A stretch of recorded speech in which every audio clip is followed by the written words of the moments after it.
അങ്ങ് മലപ്പുറത്തെ എയർ നഗറിൽ ഒരു 13 വയസ്സുകാരന് സ്വന്തമായിട്ട് എയർപോർട്ടുണ്ട്. എയർപോർട്ട് മാത്രമല്ല കേട്ടോ, അവന് സ്വന്തമായിട്ട് കുറച്ചേറെ വിമാനങ്ങളും ഉണ്ട്, അതും പല രാജ്യങ്ങളിലെ. അതെ, അതായത് എമിറേറ്റ്സ്, എയർ ഇന്ത്യ തുടങ്ങി നമുക്കറിയാവുന്ന എല്ലാ വിമാനങ്ങളും അവന് സ്വന്തമായിട്ടുണ്ട്. നമുക്ക് ആ കൊച്ചു മിടുക്കനെ ഒന്ന് പരിചയപ്പെടാം. ആ കൊച്ചു മിടുക്കൻ ഇവിടെ ഇരിപ്പുണ്ട്. അദ്ദേഹത്തിന്റെ പേര് ഇഷ എന്നാണ്. അപ്പൊ ഈ കൊച്ചു മിടുക്കൻ ഉണ്ടാക്കിയിരിക്കുന്ന വിമാനങ്ങളും എയർപോർട്ടും കാണാനാണ് ഇന്ന് നമ്മൾ മലപ്പുറത്ത് എത്തിയിരിക്കുന്നത്. എത്ര നാളുകൊണ്ടാണ് ഈ വിമാനവും എയർപോർട്ടൊക്കെ ഉണ്ടാക്കിയേക്കുന്നത്? ഞാൻ ഇത് ഉണ്ടാക്കി തുടങ്ങിയിട്ട് 2 വർഷങ്ങളായി. 2 വർഷമായി അല്ലേ? അപ്പം ഉള്ളിലാണ്, ഒരു മുറിയിലാണുള്ളത് അല്ലേ? എന്നാ പോയി കണ്ടിട്ട് വരാം. ഓ, ഇതാണ് ആ ലോകം അല്ലേ? എന്റെ അമ്മേ, ഇത് കൊള്ളാലോ. ഇതൊക്കെ എങ്ങനെയാ ഉണ്ടാക്കിയേക്കണേ? ഏത് ടൈപ്പ് പേപ്പറിലല്ലേ? മൊത്തം സാധാ A4 പേപ്പറിൽ പ്രിന്റ് എടുത്ത് കട്ട് ചെയ്ത് ഗ്ലൂ ചെയ്ത് ഉണ്ടാക്കും. ഓ, സാധാ A4 പേപ്പറിലാണ് വരുന്നത്. അപ്പൊ ഈ ലോഗോയും കാര്യങ്ങളും ഒക്കെ അതൊക്കെ പ്രിന്റ് എടുക്കുവാണ്. അപ്പൊ വരയ്ക്കാൻ അറിയായിരിക്കും അല്ലേ? കുറച്ച് ഓക്കെ, വരയ്ക്കാൻ നന്നായിട്ട് അറിയാവുന്ന ആളാണ്. അവിടെ നോക്കിക്കഴിഞ്ഞാൽ എമിറേറ്റ്സ് ഉണ്ട് സ്വന്തമായിട്ട്, അതെ, എയർ ഇന്ത്യ ഉണ്ട്, അമേരിക്കൻ ഉണ്ട്, ജെറ്റ് ഉണ്ട് അല്ലേ? അതെ, അതല്ലേ എനിക്ക് ഈ എയർപോർട്ട് നോക്ക്, ആ ലൈറ്റ്സ് ഉൾപ്പെടെ ഭയങ്കര ഡീറ്റെയിലിംഗ് ആയിട്ടാണ് ചെയ്തിരിക്കുന്നത്. അപ്പൊ ഇത് റൺവേ ആണല്ലേ? റൺവേ ആണ്. പക്ഷേ ഞാനൊരു കാര്യം ചോദിക്കട്ടെ, ഇത് ഏത് എയർപോർട്ടാ? അങ്ങനെയല്ല, ഞാൻ സ്വന്തമായിട്ട് എന്റെ ഒരു ഭാവനയിൽ ഉണ്ടാക്കി. സ്വന്തമായിട്ടുള്ള ഭാവന, അല്ലാതെ പ്രത്യേക ഒരു എയർപോർട്ട് അങ്ങനെയൊന്നും അല്ല. കോപ്പി അടിച്ചതല്ല, അല്ല, എന്റെ സ്വന്തം ഐഡിയയിൽ ഉണ്ടാക്കിയതാണ്.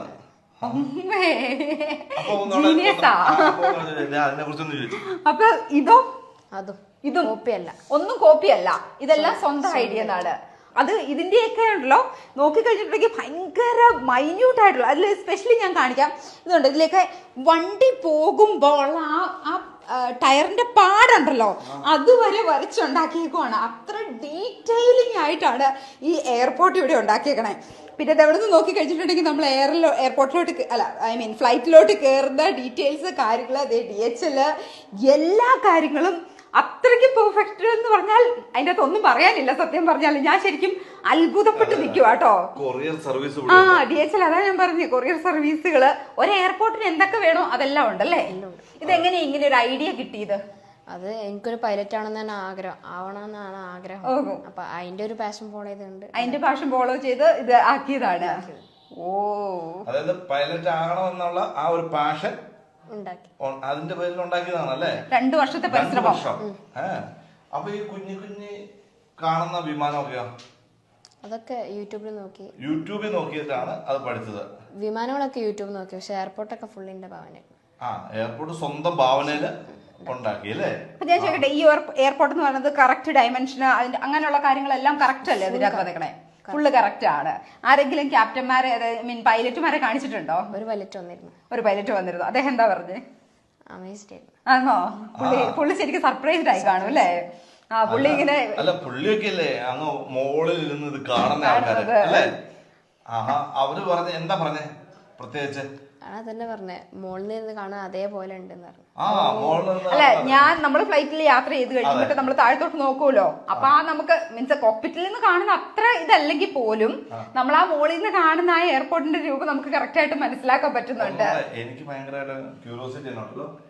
എയർ ഏഷ്യ, ഇത് അത്യാവശ്യം കട്ടിങ് കനമൊക്കെ ഉണ്ടല്ലോ. കട്ടിങ് കനമുണ്ട്. അതിന്റെ ഉള്ളില് വെയിറ്റ് കൊടുക്കുന്നത്, ഉള്ളിൽ വെയിറ്റ് കൊടുത്താണ്. അതിന്റെ ടയർ കാണിച്ചു കൊടുക്ക. ഇത് ഡീറ്റെയിൽ ആയിട്ട് ഒരു മിസ്റ്റേക്കും അതിന്റെ അകത്ത് നമുക്ക് പറയാനില്ല. അത്ര ഡീറ്റെയിൽ ആയിട്ടാണ് വന്നിരിക്കുന്നത്.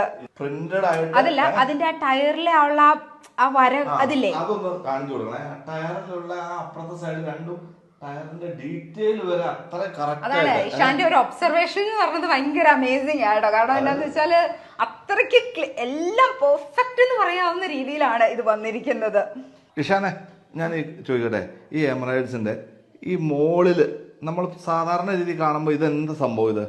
അത് വിമാനങ്ങളുടെ സിഗ്നൽ അയക്കുന്ന സംവിധാനമാണ്. അപ്പം നമ്മളൊക്കെ ശരിക്കും ഗോളായിട്ട് ഇങ്ങനെ കണ്ടിട്ടല്ലേ ഉള്ളൂ. ശരിക്കും ഇങ്ങനൊരു സംഭവം ഉണ്ടായിരുന്നല്ലേ? ഉണ്ട്. അതുപോലെ തന്നെ വളരെ വെറൈറ്റി ആയിട്ട് എനിക്ക് ഫീൽ ചെയ്തത് ഇതുണ്ടോ, ഈ ചിറകിന്റെ ഉള്ളിലെ ഫാന് അതിനുള്ളിൽ ഡീറ്റെയിൽ ആയിട്ട് ചെയ്തേക്കോ അല്ലേ? അതുപോലെ എനിക്ക് പിന്നെ എടുത്തു പറയേണ്ട ഒരു സംഭവമുണ്ട്. ഇത് തിരിക്കാം, ഈ ഫ്ലൈറ്റിന്റെ ടയറിന്റെ ഹൈഡ്രോളിക്സ് അത് സംവിധാനം അത് അതുപോലെ ക്രിയേറ്റ് ചെയ്തേക്കണം.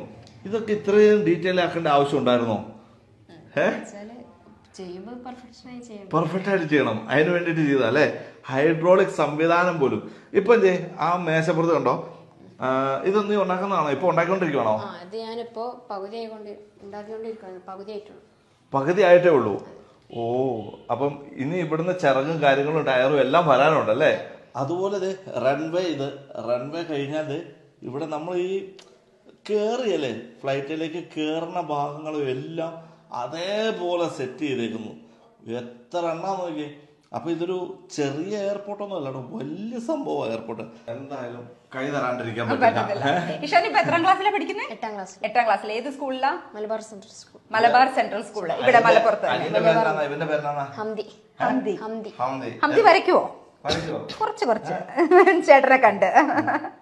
എങ്ങനെയുണ്ട്? ഇത് ഇഷ്ടപ്പെട്ടോ? ചേട്ടന്റെ ഫുൾ പ്രൊമോട്ടർ ആണ് കേട്ടോ. ഇവൻ നശിപ്പിക്കാൻ വരുമോ? ഇല്ല.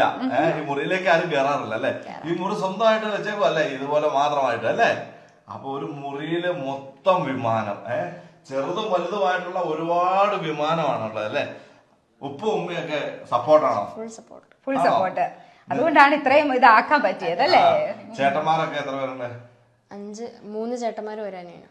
അനിയനും. ഓക്കെ. എല്ലാവരുടെയും പേരൊക്കെ? മൂത്ത ആള് അജ്മല്, പിന്നെ അമന്, പിന്നെ അമീന്, പിന്നെ അമൻ ഹംദി. ഓക്കെ. ഉപ്പയുടെ ഉമ്മയുടെ പേര്? ഉപ്പ മുഹമ്മദ് അഷ്റഫ്, പിന്നെ ഉമ്മ സമീറ. ഓക്കെ. അപ്പൊ അവരുടെ ഒരു സപ്പോർട്ടാണത് അല്ലേ? എല്ലാവരും ചേട്ടനനിയന്മാർ എല്ലാവരുടെയും സപ്പോർട്ടാണത്. എല്ലാവരും അവരൊക്കെ വീട്ടിലൊക്കെ വരുമ്പോ എന്നാ ചെയ്യണേ? കണ്ടിട്ട് എന്താ പറയാറ്? സൂപ്പർ. അങ്ങനെ നീ ഈ പഠിക്കുന്നതിനിടയില് എപ്പോഴാണ് ഇതുപോലെ സമയം കിട്ടണേ? വീക്കെൻഡ്സിൽ, സൺഡേ സാറ്റർഡേസിൽ ഫ്രീ ടൈം ആണല്ലോ, അപ്പൊ ആ നേരത്തെ ഇരുന്ന് ചെയ്യും. ആ ടൈമിൽ ഇരുന്ന് ചെയ്യുന്നതാണ് ഇതല്ല അല്ലേ? ഇതിനകത്ത് വേറൊരു കാര്യം എടുത്തു പറയാനുള്ളത്, അതുകൊണ്ട് ഇഷാന്റെ പഠിത്തം പുറകോട്ട് പോയിട്ടില്ല കേട്ടോ. ഞാനിത് ഇഷാന്റെ ഉപ്പായോട് ചോദിച്ചായിരുന്നു. ഇഷാൻ സ്കൂളിലും ടോപ്പറാണ്. അത് കൂടാതെയാണ് ഇഷാന്റെ ഒരു പാഷൻ ഇഷാൻ ഫോളോ ചെയ്യുന്നത്. ഓക്കെ. അപ്പൊ എന്തായാലും ഇതുപോലുള്ള കഴിവുകളുള്ള കുട്ടികളെ ഉറപ്പായിട്ടും സപ്പോർട്ട് ചെയ്യണം. നമ്മൾ ഓരോരുത്തരും സപ്പോർട്ട് ചെയ്യണം എന്നുള്ളതേ എനിക്ക് പറയാനുള്ളൂ. കുട്ടികളൊക്കെ പഠിക്കുകയും ചെയ്യണം. എത്ര പാഷനേറ്റ് ആയിട്ടാണ് ഓരോ കാര്യങ്ങളിലോട്ട് നമ്മൾ ഇറങ്ങി തിരിക്കേണ്ടതെന്നുള്ളത്. ശരിക്കും ഇഷാന് എല്ലാവർക്കും ഒരു മാതൃകയാണ്. ഇഷാന്റെ ഈ ഒരു ചെറിയ ചെറിയ കാര്യങ്ങളൊക്കെ ഇഷാൻ ഒരു ചെറിയ ചാനലിൽ ഇടുന്നുണ്ട് അല്ലേ? ഇഷാന്റെ ചാനലിന്റെ പേരെന്താ? Aviation spot 56. ഓ, ഏവിയേഷൻ സ്പോട്ട് 56. അപ്പൊ ആർക്കെങ്കിലും ഇങ്ങനെ ഏവിയേഷനെ കുറിച്ചൊക്കെ എങ്ങനെയാ ഉണ്ടാക്കണം, ഇതിനെ കുറിച്ചൊക്കെ ഉണ്ടെങ്കിൽ ഇഷാൻ ആ ചാനലിൽ കൂടെ പറയുന്നതായിരിക്കും കേട്ടോ. ഓക്കെ. അപ്പം എല്ലാവരും സപ്പോർട്ട് ചെയ്യുക. മാക്സിമം സുഹൃത്തുക്കൾക്കൊക്കെ ഒന്ന് ഷെയർ ചെയ്യുക കേട്ടോ. ഓക്കെ. Thank you.